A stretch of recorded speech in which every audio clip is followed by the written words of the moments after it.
오늘의 말씀은 잠언 21장 15절부터 30절 말씀입니다. 할렐루야. 오늘 하루도 여러분 삶 가운데 하나님의 은혜와 평강이 함께하길 축복합니다. 오늘 본문 말씀도 의인과 악인의 삶을 대조하고 있습니다.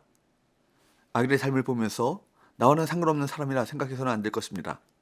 우리 안에 이 악인의 모습이 있고 얼마든지 우리는 어리석은 악인의 삶을 살 수 있는 존재이기에 지혜의 말씀을 통해 계속해서 우리가 경고를 받아야 할 것입니다. 15절 정의를 행하는 것이 의인에게는 즐거움이요 죄인에게는 패망이니라. 정의를 행하는 것이 의인에게는 즐거움이지만 악인에게는 멸망이 됩니다. 지혜로운 사람이라면 하나님의 뜻을 분별하여 정의로운 길을 택하기 마련이고, 그렇게 정의롭게 사는 사람은 결국 하나님의 뜻을 따라 지혜로운 선택을 하는 사람입니다. 악인은 지혜, 즉 영적 분별력이 없기 때문에 정의로운 길을 선택할 수 없고 멸망을 향해 나갈 뿐입니다. 그래서 16절 말씀이 이렇게 말씀하죠. 16절 명철의 길을 떠나는 사람은 사망의 최종에 거하리라. 명철의 길을 떠나는 사람이라는 이 표현은 명철의 길을 떠나 방황하는 사람이라는 의미로 목적과 의미도 모른 채 살아가는 사람을 뜻합니다. 이들의 운명은 죽은 자들이 모여있는 곳 지옥뿐이죠. 그러므로 지혜를 통한 정의를 통한 지혜가 우리 삶에 날마다 실현되고 하나님의 말씀을 통해 명철의 길을 걸어가는 저와 여러분 되시기 바랍니다. 17절 연락을 좋아하는 자는 가난하게 되고 술과 기름을 좋아하는 자는 부하게 되지 못하느니라. 연락은 잔치를 베풀고 즐기는 것을 의미하죠. 쾌락 자체가 나쁜 것은 아닙니다. 지혜를 저버리는 것이 문제죠. 지혜의 가치와 쾌락을 맞바꿔버리는 것입니다. 지혜를 버리면 분별력을 잃어버리고 쾌락을 탐닉하며 만족을 얻으려 합니다. 그러나 결국 모든 책임을 지고 하나님의 심판을 받게 될 것입니다. 18절 악인은 의인의 속전이 되고 사악한 자는 정직한 자의 대신이 되느니라. 미련하고 악한 자는 의인을 위한 몸값이 되고 사악한 자는 정직한 자를 위해 대가를 치를 것입니다. 속전은 죄를 지었을 때 죄값으로 내는 돈 혹은 위험에 처한 사람을 구하기 위해 대신 치르는 값을 의미합니다. 여기에서는 의인과 정직한 자에게 임할 위험이나 환난이 악인에게 임한다는 심판의 의미로 사용되고 있습니다. 지혜를 버리고 이 세상의 쾌락에 몰두한다면 진정한 평안과 풍요를 누리지 못함을 잊지 마시기 바랍니다. 지혜로운 자의 집에는 귀한 보배와 기름이 있지만 미련한 사람은 모두 탕진해버립니다. 20절 지혜 있는 자의 집에는 귀한 보배와 기름이 있으나 미련한 자는 이것을 다 삼켜버리느니라. 지혜로운 사람은 위태로운 상황에 대비해 주어진 자원을 비축해 놓습니다. 그러나 미련한 자들은 현재의 즐거움에만 관심을 두기 때문에 주어진 것을 무분별하게 소비하고 탕진해버리죠. 인생 전체를 창고에 비유해서 의미 있는 인생과 텅 빈 인생을 대조하고 있습니다. 주님의 재림 때가 다가옵니다. 기름을 준비하지 않은 미련한 다섯 처녀와 같이 되지 마시고 기름을 준비하여 주님의 재림의 때를 준비하는 지혜로운 다섯 처녀가 되시기를 바랍니다. 22절 지혜로운 자는 용서의 성에 올라가서 그 성이 의지하는 방벽을 허느니라. 어리석은 인생은 성을 쌓아 올립니다. 그 성이 나를 지켜줄 것처럼 생각하고 그 방벽이 나를 보호해줄 것처럼 생각합니다. 그 성과 방벽은 재물, 건강, 인간관계, 이 세상의 여러 가지 것들이 될 수 있습니다. 그러나 참된 지혜는 하나님만이 참된 우리 산성이 되신다는 것을 깨닫는 것입니다. 창세기 4장 말씀에 보면 가인이 범죄한 후에 가인은 성을 쌓았습니다.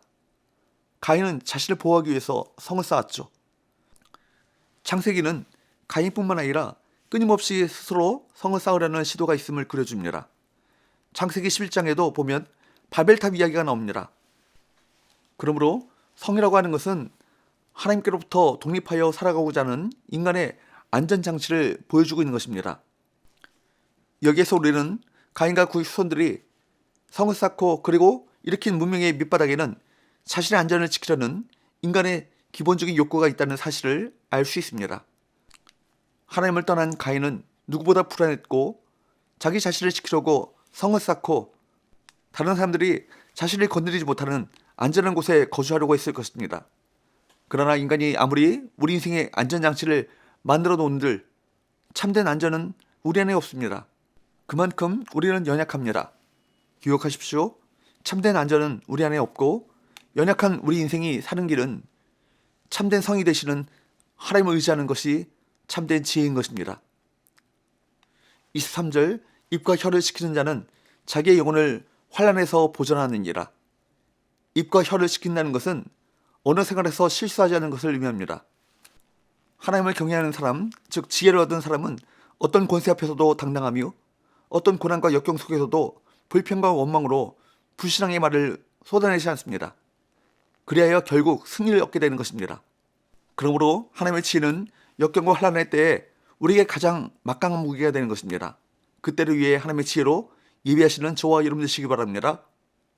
24절 말씀부터는 무리하고 교만한 자, 어리석은 자의 모습이 나오고 있습니다. 24절부터 29절 무리하고 교만한 자를 이름하여 망령된 자라 하나니 이는 넘치는 교만으로 행함이니라.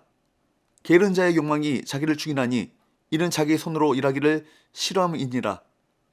어떤 자는 종이토록 탐하기만 하나 의인은 아끼지 아니하고 베푸느니라.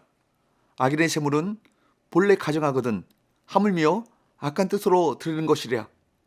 거짓 증인은 패망하려니와 확실히 들은 사람의 말은 힘이 있느니라. 악인은 자기 얼굴을 굳게 하나 정직한 자는 자기 행위를 삼갔느니라. 지혜를 버린 사람은 무례하고 교만하며 게으르고 탐하기를 좋아합니다. 하지만 지혜를 얻은 의인은 어떤 삶을 살아가겠습니까? 아낌없이 베풀고 자기 행위를 삼가며 자기의 욕망대로 살아가는 것이 아니라 참고 인내하며 절제하며 살아갑니다. 지혜로운 자는 시선이 영혼을 향해 있습니다. 영혼을 바라보기 때문에 탐욕으로 인생을 허비하지 않는 것입니다. 그러므로 아무리 인간이 지혜롭게 행동한다고 한들 하나님의 지혜를 당해낼 인간의 지혜의 명철, 모략은 없는 것입니다. 그래서 30절 31절 말씀은 이렇게 말씀합니다. 지혜로도 못하고 명철로도 못하고 모략으로도 요하를 당하지 못하느니라. 싸울 나를 위하여 마병을 예비하거니와 이김은 여호와께 있느니라. 마병이라고 하는 것은 고대에 가장 막강했던 무기입니다. 하지만 그것 가지고 승리를 얻을 수 없었습니다. 오직 하나님께로부터 승리가 나오는 것입니다. 그러므로 하나님을 경외하고 의지하는 것이 참된 지혜입니다. 하나님께 무조건 순종하는 것이 가장 지혜로운 것입니다.